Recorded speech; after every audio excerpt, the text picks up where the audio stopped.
పల్లెటూరు వేటగాడు ఛానల్కి స్వాగతం. చూస్తున్నారు కదా, చాలా దెబ్బలు ఇక్కడ ఏరు బాగా లేకపోవడం వల్ల రైలుకు ఉన్నాయి.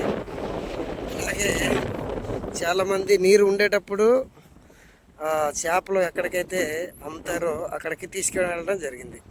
ఇప్పుడు చూసారా, ఒక వేటగాడు ఎంత కష్టపడుతుంటాడో అన్నది చాలామందికి తెలియదు. వేటగాడు అంటే చాలా సింపుల్గా జీవించేస్తాడు అనుకుంటారు. చూడండి ఒకసారి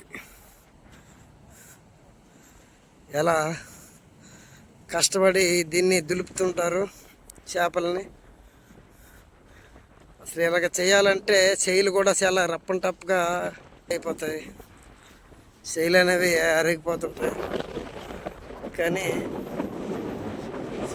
కొంచెం ముందు వస్తే ఈ గేట్ని దాటేసేవారు. లాక్ అనేది పడిపోయింది. ఎటువంటి దెబ్బలైనా సరే మళ్ళీ ఈ లోపలికి రాలేవు. చూడండి ఒకసారి, వాళ్ళకి ఇలా తగ్గడం వల్ల చాలా ఇబ్బందికరంగా ఉంటుంది. ఇక్కడ వచ్చి ప్రతి తప్పు కూడా అమ్మడం జరుగుతుంటుంది. ఇక్కడ మార్కెటింగ్ జరుగుతుంటుంది.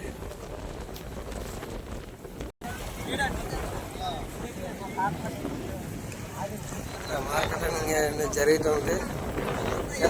తక్కువ రేట్లు కూడా ఇవ్వడం కూడా జరుగుతుంది. ఇచ్చేస్తున్నారు.